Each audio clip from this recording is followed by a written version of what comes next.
There's no place else in the world like the Great Lakes. It's one of a kind, just like the Seneca. For other people, they can go back to wherever they came from, and their gene pool will live on, but not ours.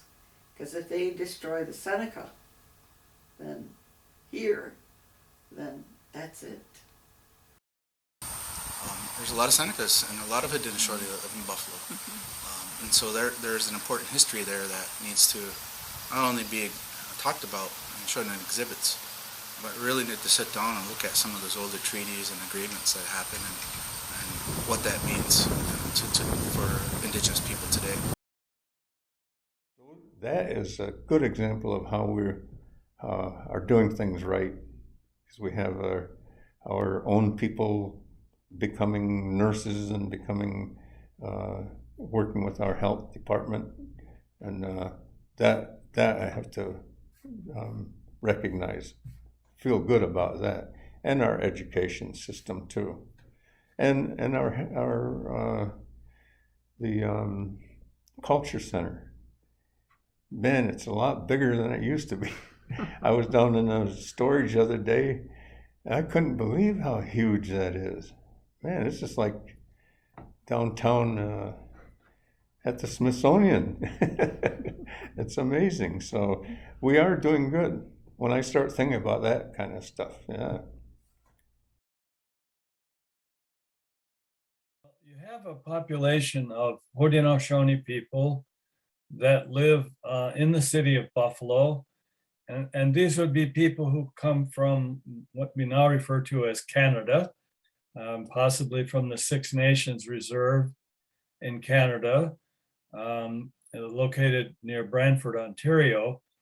And then you have Haudenosaunee people that come from the surrounding reservation communities in New York State, Cattaraugus, Allegheny, Tonawanda, and Tuscarora. So you have these four larger reservation tracts, our territories, that people go to Buffalo for work, for whatever other reasons there might be. They simply have the convenience, you could say, of the city.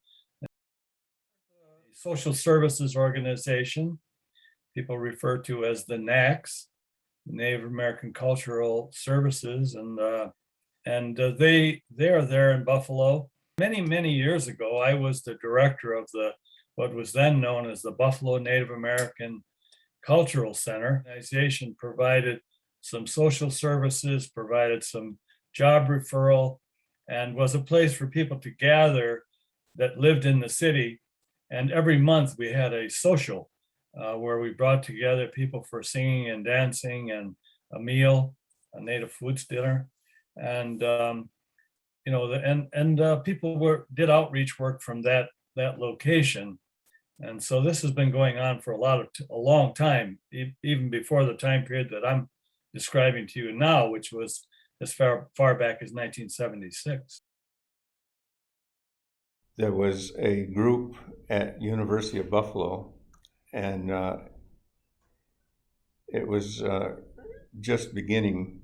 It was called the Native American Studies Program, and some of the teachers were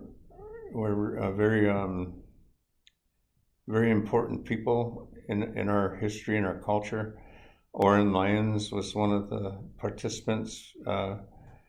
He was a very accomplished artist back at that time, but he was more interested in what was being done with our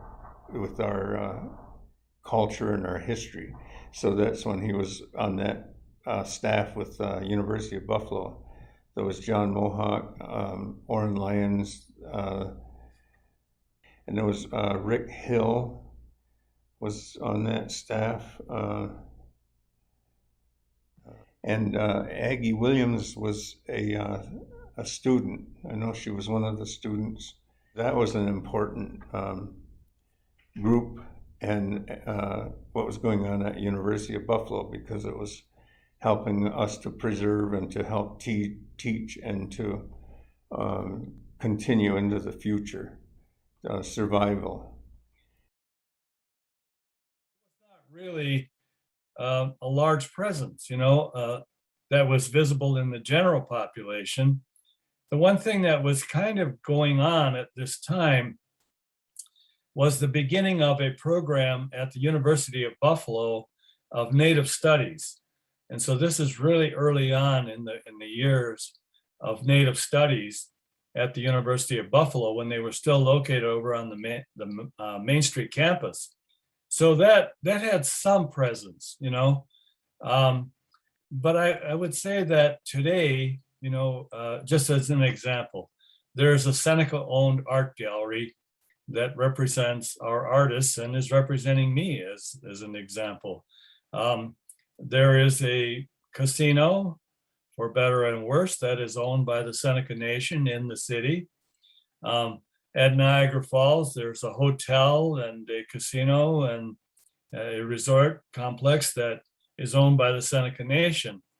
All of that is new relatively, and of course provides employment for people at the same time that, it has its other drawbacks, but it's, these things didn't exist previously.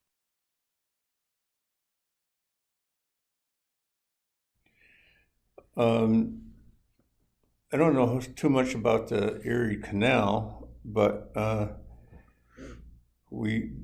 it's called a canal side. I used to go to and do like powwow sales with other natives. We'd set up tents and display our works, craft work and paintings and so on.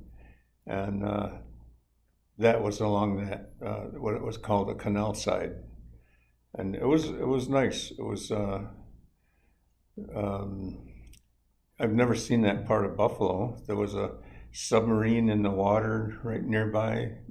It was an interesting place. It was good. I liked it.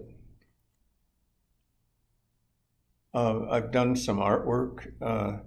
What is it? I did a mosaic tile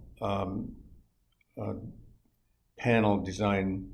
I think it's 4 feet high by, it's either 10 or 12 feet long, and I can't remember, but it was based on herbal plant or herbal medicines.